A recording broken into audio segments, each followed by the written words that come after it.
नमस्कार।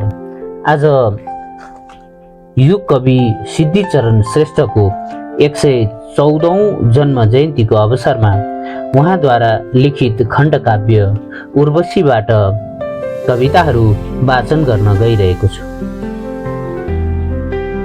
सुन्दर शैशव मैले काटे कागजी ढुङ्गा ख्याई, काँसहरूका वृक्ष उभ्याई, मट्टी महल बनाई, बालपनको आली नागी जोबान बाढी आयो, भावुकताको हरियालीले कति कति सान चढायो। कहिले यसमा कहिले उसमा पुतली जस्तै उड्थे, चुम्बन गर्थे मोहन भर्थे, कति कति सपना जोड्थे। यस्तै सपना धेर मलाई जे जति मैले पाए, कविता भन्दै साथीहरू हो यो कोसेली ल्याए। जब यो मनको खुल्छ ढोका मस्तान चाल झिकी, चेतना उड्छ माथि र माथि कल्पनाको प्वाख फुकी। तल तल पर्दछ कालो मैलो उड्दै माथि झन माथि, स्वप्न नगरको पाउँछ राज भावुकताको साथी। तब त्यो आत्मा प्यारा दुखी जन्म भन्छ हाहा, व्यर्थ अँध्यारो खाडल भित्र जाकिन्छौ किन सारा। अनि कविताको सुन्दर शीतल बाँड्दै अमृत प्याला, साम्य गराउँछ शीतल पार्छ जगतको ज्वाला। स्वप्न पलाऊ छरित धार बहाई, कलमस मनको सब पन्छाऊ मोहन चुचुहाई। हलुका हलुका पाऊ चाल फूल फूल माटेकी, मखमल कोमल बासन लगाऊ शशीको आँचल च्याती।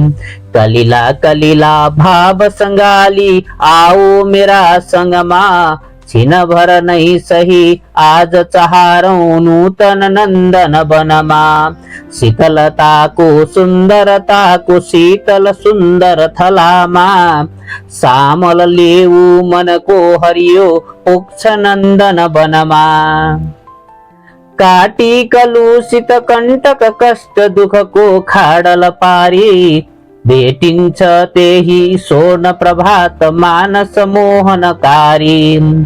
डस्ने बिज्ने नाना चिन्ता पार्ने जीवन भार, हुन्छन् यसका रविका छविले जस्तै तमका धार।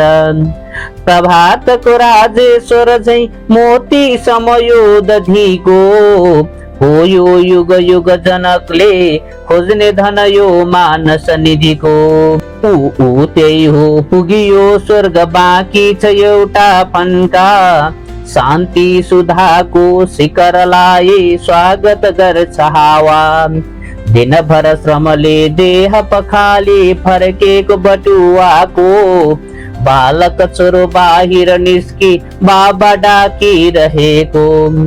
सुमधुर तोते बोली जसको कलरव स्वर्गाङ्गको, सुनियो सुनियो मन यो भुलियो उत्तम मिठा माको।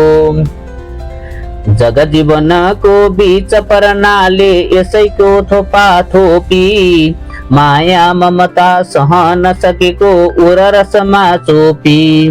जुन खिलेको दूध बहेको जसको मोह कालो, मार्मिक यसको हर प्रवाह कञ्चन जुन उज्यालो। भगेराको प्वाख समान हलुका पारी अङ्ग, भावुकताको खेवा तरिकन चढाउन नाउ मंग। कति आरामी कति आनन्द साँच्चै कति सुखकारी, बढिरहेछौँ बढिरहेछौँ पुग्न सरासर पारी। जन विचुम्बित फेनिल नर्मत्त स्थिरता स्थिर बन्दै, यो जल यात्रा गर्छौं हामी सुख सुखमा लटपटिँदै। यस्तै पावन सुख सागरमा शयनागार बनाई, शेष रहेका नारायणले गर्ने हो के बसाई।